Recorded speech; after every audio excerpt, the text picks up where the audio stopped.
be there. Hey, what's up, y'all? It's your man Rico the Opinionist, Opinionist. That's also my Cash App, $ Rico the Opinionist, and my PayPal. You can even Zelle me at Ricoinnorthmemphis at hotmail.com. I just want to do a quick message or quick observation. As you can see, the title of this live is called A Message to the Memphis, Tennessee, and other black populated cities across America. Most recently, in my hometown of Memphis, Tennessee, they celebrated the first annual 901 Day in my hometown, which I thought was pretty cool. And I had to get some insight of what happened and what it was about. So I tried to do the research. I watched videos on Facebook and on Instagram to see exactly what the crowd was made up of and who was behind it, who sponsored it. So I think I got a pretty well-rounded idea of how it came about. And judging by the crowd, fun was had by all. A lot of people were concerned, as I was concerned, about the safety of people there eventually. But it shouldn't be like that in your cities. But I guess with the last 7 years, that my hometown has had, along with a lot of urban areas across America with the crime, people shooting and robbing and all of that. So I guess it's considered almost automatic to kind of wish people, wish them the best in their safety and all of that when you have events that draw a large crowd in my hometown of Memphis, Tennessee. Then some people pointed out like, hey, people tend to show out like after 9 o'clock, but in the daytime everything should be fine. And I checked out whatever they could show on social media, the acts that were there. And of course it was majority hood rap and that right there in itself was kind of iffy, because some of the same music that serves as the theme music for a lot of the crimes that are committed by young people under the age of 40 in Memphis, well, these are a lot of the songs that they have playing or they listen to daily. You don't, and people, if you would say, Rico, what do you mean by that? How can you prove that? Well, I've never known anyone to do a stick up listening to BB and CC whinings. I've never known anybody to really, ride around smoking blunts, blaring Michael Jackson's PYT. So when there's criminal behavior or criminal thinking or evil thinking, there's theme music behind it. And for a lot of today's youth, especially young black youth and coming from low income urban areas, it's rap music or the hood rap. You do have the positive hip hop from the 80s and early 90s, but the music a lot of the young people listen to today is, what it's about. Do we need to go there? It's about, pushing homosexuality, pushing trans, pushing violence against other black men, violence against other black people, violence against women. So that is the formula for a lot of this rap music that's being pushed out by these Jewish-owned record labels to these little black boys, but on the female side, bend over and spread them wide. Shout out to Ice Spice, Megan Thee Stallion, Glorilla and all of that. And speaking of her, she was given a key to the city. Again, I saw the population that was mainly out there at that 901 Day. And I guess you have to put the particular artists out there for the people you want to attract. And the people listen to Big Boogie and all the Kia Shine and Glorilla, well, you're not going to really attract the kind of, the people who don't come down to Beale Street to fight and run around doing drive-by with people at work. You're not going to attract that Frankie Beverly and Mays crowd, or the Nita Baker crowd, or the civilized older folks with jobs and they have things. Or no, the people who come from homes where they have garages. You're not really going to attract that crowd, so you attract the urban crowd, and that's why there was the concern, because it's that population of young people that's reportedly committing a lot of crimes and making hard times kind of hard for people to live in the city. So, but then, Glorilla was awarded the key to the city. I've lived in Memphis a long time. Even though I moved away years ago, I still come back home often because I have family there. But what is so unfortunate is that even the mayor's office has become so hood and our elected officials are supposed to be people who have a higher grade in their thinking. But then again, these are Democrats. They believe in giving the people what they want, I guess. Tino, what's up? And so, and when I was growing up, as a young person in Memphis, Tennessee, even though I became a middle-aged adult at 35 and 37, the key to the city meant something. The key to the city means something that you've accomplished, something to be proud of, or something that you can really hold your head up high, and just a key to of a city means that you've accomplished certain heights. But I knew something was wrong that when Mayor Harrington gave the key to the city to 3-6 Mafia, because they won that Oscar. I watched that Oscar show. That damn Oscar was basically given to them, because if you saw who they were going up against, Dolly Parton had a song, whatever, and it won up for one of the weakest songs they've ever made, because I was there when 3-6 Mafia had about 15 people. So, Hard Out Here for a Pimp. Really? You mean songs they've had? Don't stand so close to me. Some straight up bangers. And they won for Hard Out Here for a Pimp. I guess because it appeared in the movie, hence made it eligible for Oscar. I don't see how he got nominated for an Oscar for that. But I knew then that Memphis and the standards, the expectations were kind of lowering when they gave the key to the city to 3-6 Mafia. And so here we are today. Now the key to the city has been really, the diminishing and the dirtiness of the key to the city began when they started handing it to 3-6. Then they're going to give it to Glorilla. 7 o'clock in the evening. Tomorrow's going to be 10. And I'm like,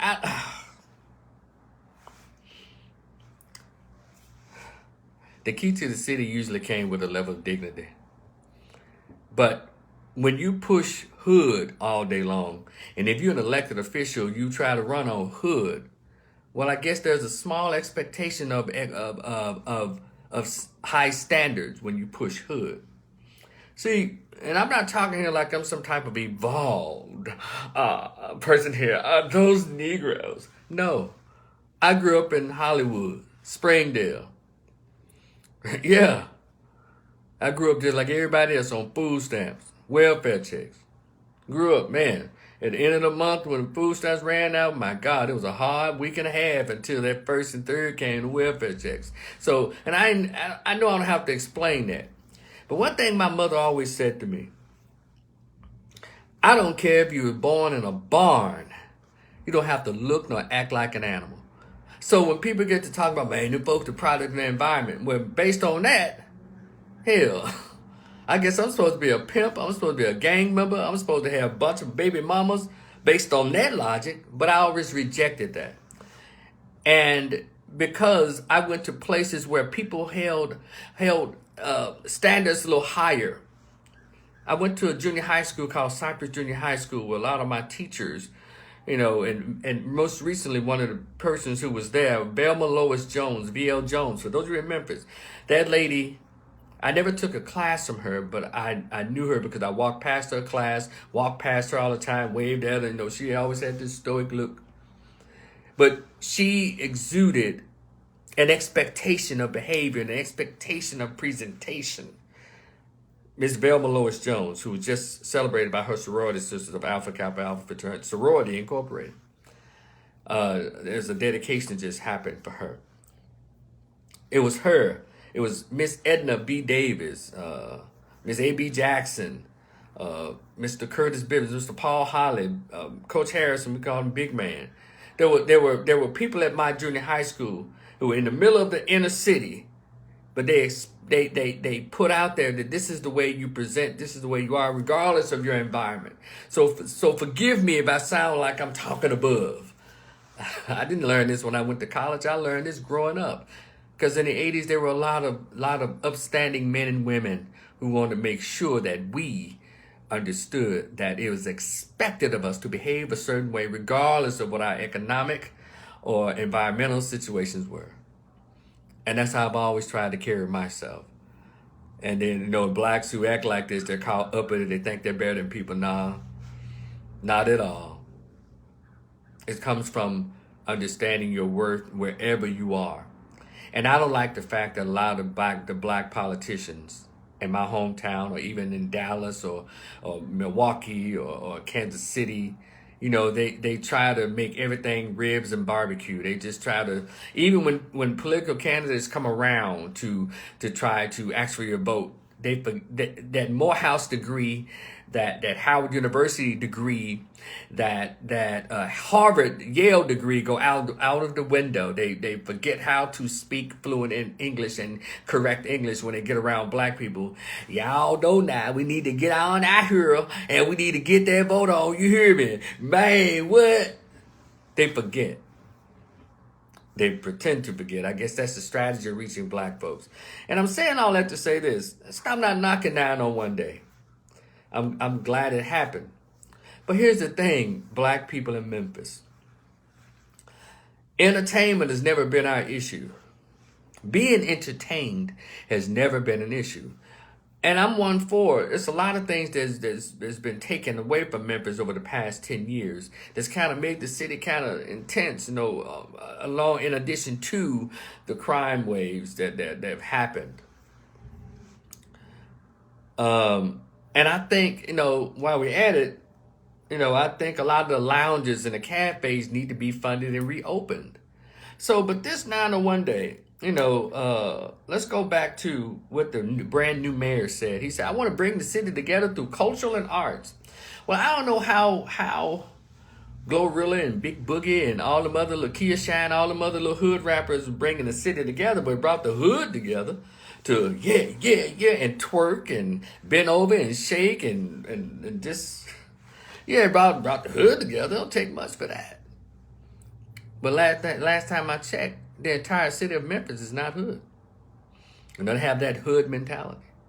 So you don't want to fool the hood unless you're trying to get votes for them, right? Politicians. And I want to say this to black people in Memphis. I learned that the mayor of the city signed off on this, or he promoted it, or maybe some funding came with the Memphis Grizzlies and others. Black people. The reason we don't get what we deserve in this country, one of the major reasons we don't get what we deserve in this country, because we don't know what to ask for when it comes to these damn politicians. I've often said, and I'll say it again, if you have a city council person, school board representative, a mayor, a governor, a congressman, a state representative, you know, you don't let them get off cheaply. See, that 901 day, sponsored by the mayor of the city and, promoted or signed off on by the mayor of Memphis, that's easy. That's easy. What we're going to have to start doing is becoming adults in politics. We still behave as children. My hometown has had it bad for years. Even when I lived there full time, it was awful. Instead of us demanding tangibles and money from our politicians, We want to high five and make them celebrities. Such city council this or mayor that go to my children's school. My children go to the same school as my children. Or they go to my church. Or they, that's not how it works. When someone says, I want to be your city councilman, I want to be your school board member, I want to be your county commissioner, I want to be the mayor of your city, all personal stuff is off the table. It's business. Y'all see how easy for the mayor was to sign up on that? Now, what I need y'all to do is operate the way Bartlett does, Lakeland, Arlington, what else? Arlington, Lakeland, Bartlett, Germantown, South Haven. Black people in Memphis, you need to start operating like these folks. They operate off of economics, not personal who you like. That's why those cities look the way they look, and why some of you, as soon as you get a raise on your job, go straight out to Bartlett. You go straight out to Germantown. You go straight out to Lakeland, Arlington. Some of you move to Oakland. Because those folks spend money on their people and they spend money on the city, on the cities. But all y'all want from our black politicians is easy stuff. And I'm going to say it again. If you got a city council person, a Shelby County commissioner, even a mayor, and they're doing some bullshit like some back to school packs for kids, you're being cheated. The mayor, the city council, school board, county commissioner, state reps, they have access to multiple millions of dollars, billions of dollars in your tax dollars. You're not back to school backpacks are for churches. Leaders of nonprofit agencies in the city, not a goddamn elected official. If you have any contact, any leeway with an elected official, you're supposed to be asking them, demanding them for money, not no goddamn books and pencils and paper. Do you understand? That's why black America keeps falling down. Because we don't know what to demand. Again, I'm glad 901 Day popped off. But we're going to have to stop allowing these black politicians, these Democratic politicians, white or whatever, to do the easy stuff. You do not ask them to sponsor no bullshit like that.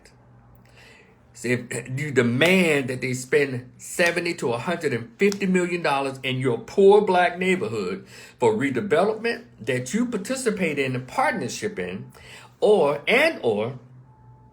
for these services that we run out to East Memphis to partake in. All these black neighborhoods in Memphis, they don't have a decent Kroger, Walmart, they don't have a Marshalls or Ross or Aldi's, they don't have medical facilities, they don't have decent clinics, they don't. And also, hell, where they going now, we don't even have decent public transportation. Again, not knocking down on one day, but I'm just up to here with how naive, how childish we are in the mind when it comes to politics and business. And you're supposed to always be on their ass. It's easy for your mayor to come out with a t-shirt, tennis shoes and whatever, come out, yeah, glow, yeah. It's easy. But put your politicians to work. You voted for them. Who is this? Brandon, don't bring your ass on here with that. Brandon, I know you still upset with me about saying Kamala isn't black. But I'm not anti-black, man. I'm pro-intelligence. And what you talking about, hold on, brother. I'm going to read this for you. Everybody needs to see this. Hold on, Brandon. And it's okay. You coming here accusing me. I thought you were pro-black, but you're anti-black leadership. I am. You think that only white people should be leaders as though they weren't the ones. I never said that, and you never asked me that. So don't come on here falsely accusing me. Well, you must be one of them black Greeks I be talking about, or black boule, or LGBT. Because these are the three groups of black, Brandon, who have kept black people backwards because y'all get to the front of the line to say, Master, you got to give me nothing. I mean, give us nothing. Just give me something. How much you used to pay me? Let Brandon, are you one of these three? Are you a black Greek, a black gay, or a black religious preacher? Because you're the only three that seem to get offended by when I'm talking.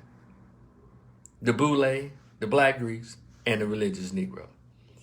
Because y'all the only ones that get upset when I'm talking about black people. So I'm speaking like Malcolm. I'm speaking like Marcus Garvey. And black gays, black Greeks, and black religious hated those black men. I speak like Dr. Frances Welsing. You people hate us. So you can go head on with that bullshit. I'm going to leave your comment up there too. Because you thought you said something really brilliant when you haven't. See, I'm telling us how other people interact with politicians. How other groups interact with politicians. They don't, yeah, that's my pastor. No, he go to my church. No, they demand money from them. Brandon. The Asians don't, when they met with Kamala Harris, they didn't say, ooh, Kamala, you just like us. Look, no, they said, Kamala Harris, we are broke. And Biden-Harris administration wrote them a check for $26 billion. See, we're still playing these games. We're still listening to people like you instead of listening to people like Malcolm X. Instead of listening to people like Marcus Garvey. Instead of listening to people like Chairman Fred Hampton. We're still listening to you.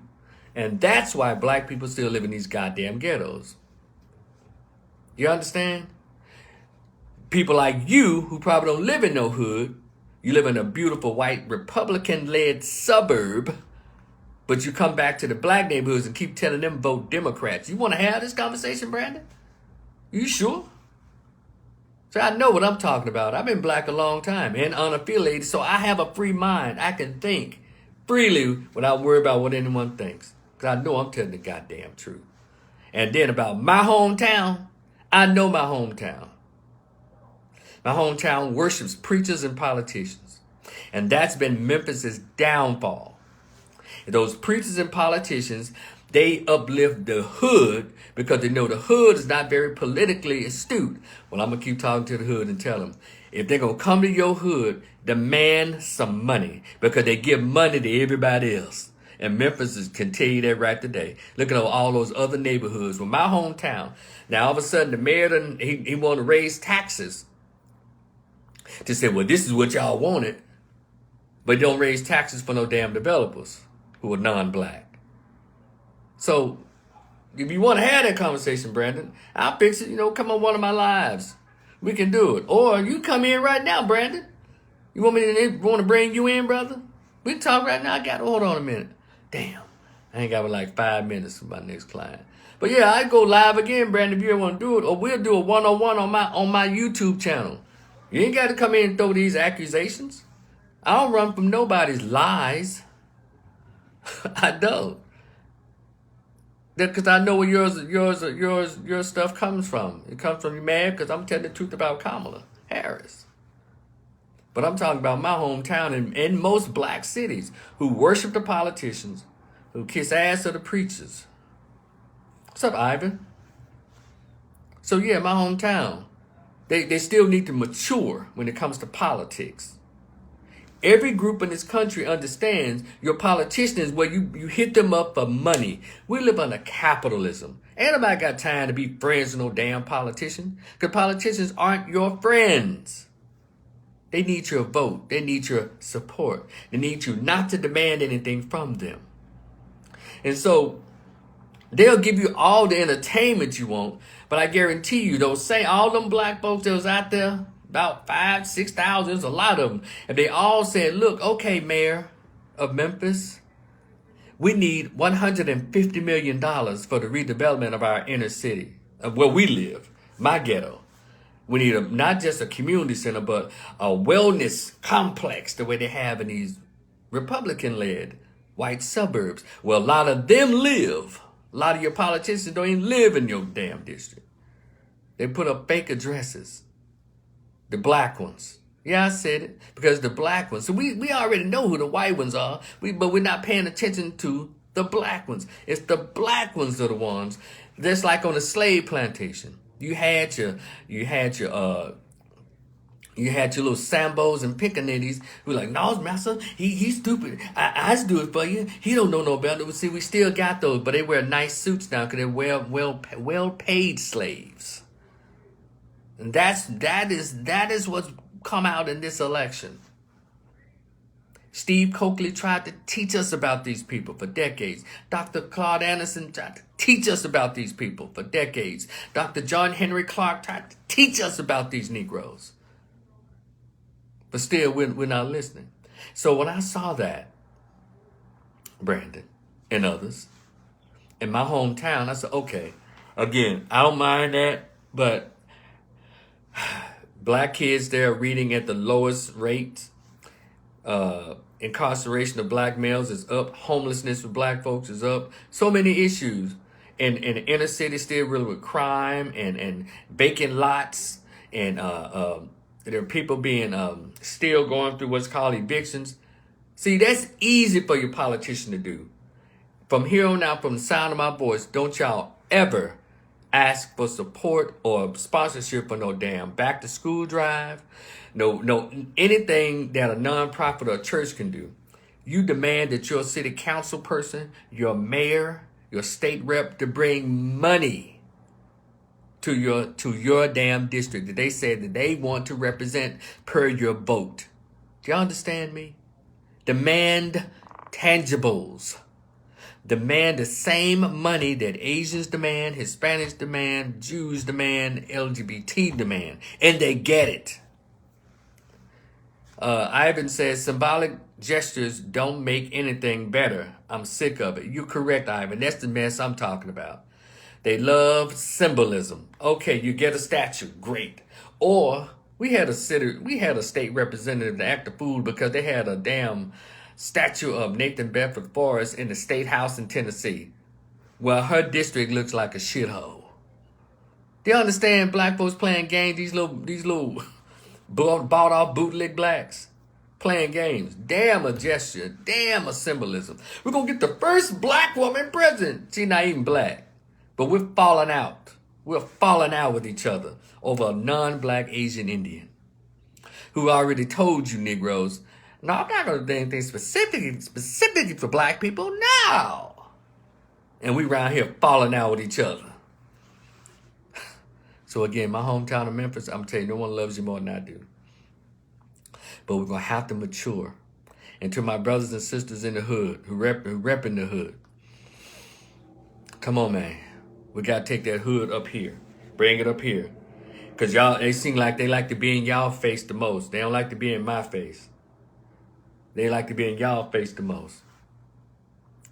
Demand, next time y'all see that mayor, demand some money. Start with $50 million plus. And tell them what you need. You need redevelopment.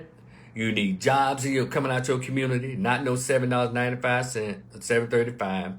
You need jobs to start at least $22 and up to help rebuild your neighborhoods. The same way they do everywhere else. Y'all don't ask for anything that is not appropriate or owed to you. Because you pay the same taxes, if not more, in the city than they do the county. So demand some money from the mayor. And I said, no, I don't need no mayor's back to school shit. I don't need no mayor putting on a goddamn a concert for a bunch of rappers. I need the mayor to come off the money because he has it.